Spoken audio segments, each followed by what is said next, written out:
எண்பதுகள் முழுக்க இளையராஜாவின் ஒரு யுகமாக இருந்துச்சு. 90கள் இளையராஜா அண்ட் ரகுமான் ஸ்டைலில் மிக்ஸ்டாக வந்த ஒரு யுகமாக இருந்துச்சு. இந்த கடந்த 10 ஆண்டுகள் முழுக்க முழுக்க ரகுமான் ஸ்டைலான இசையின் வடிவம்.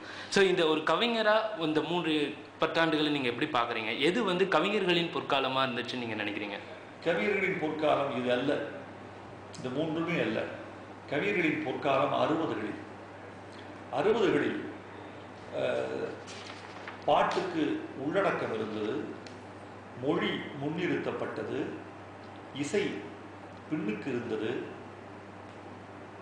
வரலாற்று படங்கள் வந்தன, இதிகாச படங்கள் வந்தன, புராண படங்கள் வந்தன, சமூக படங்கள் வந்தன, கூட்டு குடும்பத்தின் பிரச்சனைகள் பாட்டு பொருளாகி வந்தன. அதனால் கவிஞர்கள் பல்வேறு தளங்களில் பல்வேறு சிந்தனைகளில் இயங்க முடிந்தது. மொழி தூக்கலாகி, மொழி மாப்பிள்ளையாகி, இசை மாப்பிள்ளை தோழராக மட்டுமே வந்தது. அது ஒரு காலகட்டம்.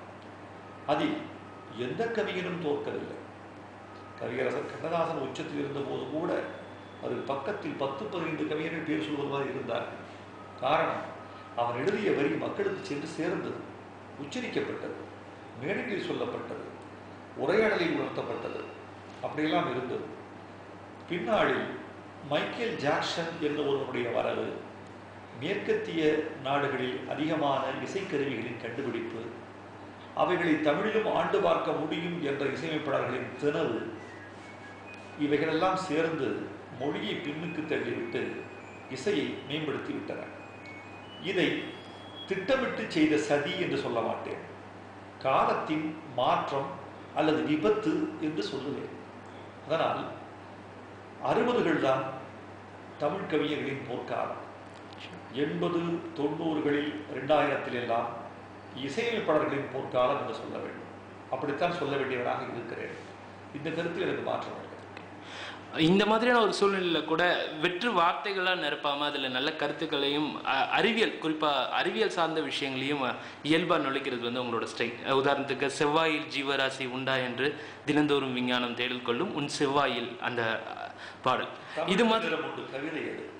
இது மாதிரி நீங்கள் ரொம்ப இது எப்படி ஆரம்பிச்சது? இல்லை இது நீங்கள் ரொம்ப கஷ்டப்பட்டு அல்லது அறிவியலை?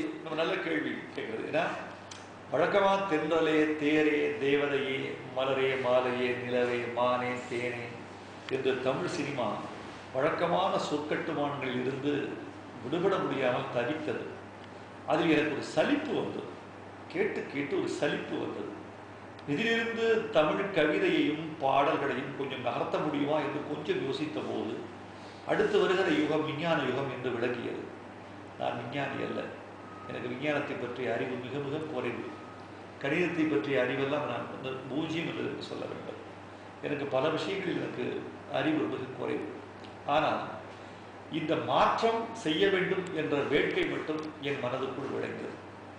அப்படி பண்ணுகிற போது எதிர்காலம் விஞ்ஞான உலகமாக மீறுகிறது, கணிப்பொறி உலகமாக பரவுகிறது என்று எனக்கு தெரிந்துவிட்டது.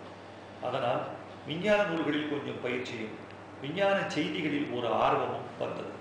விஞ்ஞானத்தை பாட்டுக்குள் கொடுக்கிற போது அது கட்டுரையாகிவிடக்கூடாது என்று கவனமாக இருந்தேன். விஞ்ஞான செய்தி ஒன்று சொல்லுகிற போது பக்கத்தில் உணர்ச்சிமயமான இன்னொரு வரி இருந்தால் அது விஞ்ஞானம் கவனிக்கப்படும்.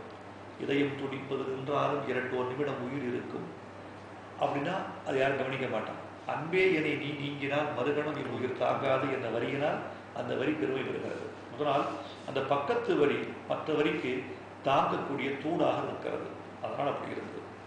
இதனால் நான் இந்த விஞ்ஞான செய்திகளிலிருந்து மாறுபடுவதற்கு காரணமே வித்தியாசப்படுத்துவதற்காக மாத்திரமல்ல, பாடல் என்பது உணர்ச்சி ஊட்டுகிற கருவியாக மாத்திரமல்லாமல் கொஞ்சம் அறிவூட்டுகிற கருவியாகவும் இருக்க வேண்டும் என்று நான் ஆசைப்படுகிறேன்.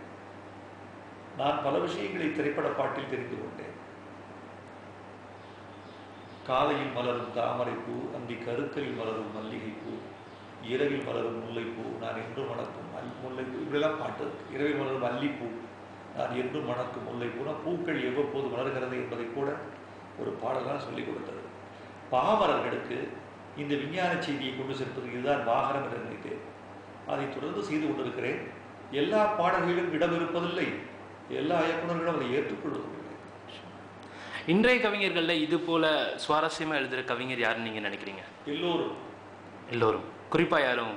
எல்லோரும். ஓகே. பொதுவாக இந்த ரகுமானுடைய பாட்டுக்கு பாடல் வரிகள் எழுதுறது ரொம்ப கஷ்டமான விஷயம். அதை நீங்கள் ரொம்ப சிறப்பாக செய்வீங்க. உங்களை தவிர வேறு எந்த கவிஞர் அந்த ரகுமான் இசைக்கு சிறப்பாக எழுதுகிறார் நீங்கள் நினைக்கிறீங்க? நானும் கூட இன்னும் சிறப்பாக எழுதிவிட்டேன் என்று சொல்ல முடியாது. நான் சிறப்பாக எழுதிவிட்ட பிறகு அடுத்த கருத்துக்கு போகலாம். எல்லாருக்கும் இன்னைக்கு இருக்கிற கேள்வி, மீண்டும் இளையராஜாவுடன் ஒரு படத்துக்கான வாய்ப்பு வந்தால் நீங்கள் அதை ஏற்பீர்களா? இந்த கேள்வி அவரை பார்த்து கேட்க வேண்டிய கேள்வி. திரைப்பட பாடல்கள் தவிர தற்போது வேறு என்னென்ன முயற்சிகளில் ஈடுபட்டு இருக்கீங்க? திரைப்பட பாடல்களை தொகுத்து கொண்டிருக்கிறேன். இது வரைக்கும் ஒரு 7500 பாட்டு எழுதியிருக்கிறோம். அந்த பாடல்களுக்கு ஒரு 1000 பாடல்களை தொகுத்து கொண்டிருக்கிறேன். ஒரு 1.5 வருஷமா அந்த வேலை தீவிரமாக தவம் மாதிரி பண்ணிட்டு அதில் கழிப்பது பெரிய வேலையாக இருக்கிறது. அது மாத்திரம் இல்லாமல் ஒவ்வொரு பாட்டுக்கும் ஒரு முன்னுரை சொல்ல வேண்டியிருக்கிறது. எல்லா பாட்டுக்கும் ஒரு முன்னுரை இருந்தால் தான் அந்த வாசல் திறக்கிறது, அந்த வார்த்தைகள் புரிகிறது. அதனால் அது ஒரு தீவிரமான முயற்சியில் இருக்கேன். இந்த ஆண்டு அல்லது இந்த ஆண்டு அந்த திரைப்பட பாட்டு 1000 பாடல்கள் வெளியிடப்படும். அது 30 ஆண்டுகளின் தமிழ் கலாச்சாரம், அரசியல், வாழ்வியல், மதிப்பீடுகளின் மாற்றங்கள், குடும்ப உறவுகள், தனிமனித அவலங்கள், இயற்கை, செயற்கை, பொருளாதார ஏற்றத்தாழ்வுகள் அத்தனைக்குமான அடையாளமாக இந்த 1000 பாட்டு திகழ்கிறது. நான் எழுத்துப்பிழைகள் பார்த்து கொண்டிருக்கிறேன், வடிவமைத்துக் கொண்டிருக்கிறேன். இந்த 1000 பாட்டுக்குழு சொல்லாத செய்திகள் ஏதாவது இருக்கிறதா என்று யோசித்துக் கொண்டிருக்கிறேன். அவ்வளவு விஷயத்தை அந்த பாடல்கள் தழுவி இருக்கின்றன. இதற்கெல்லாம் கதாசிரியர்களுக்கு நான் நன்றி சொல்ல வேண்டும். அவ்வளவு சிந்தித்திருக்கிறார்கள். இயக்குநர்களுக்கு நன்றி சொல்ல வேண்டும். அவ்வளவு இயக்கி இருக்கிறார்கள். இசையமைப்பாளர்களுக்கு நன்றி சொல்ல வேண்டும். அவ்வளவு இசை வழங்கியிருக்கிறார்கள்.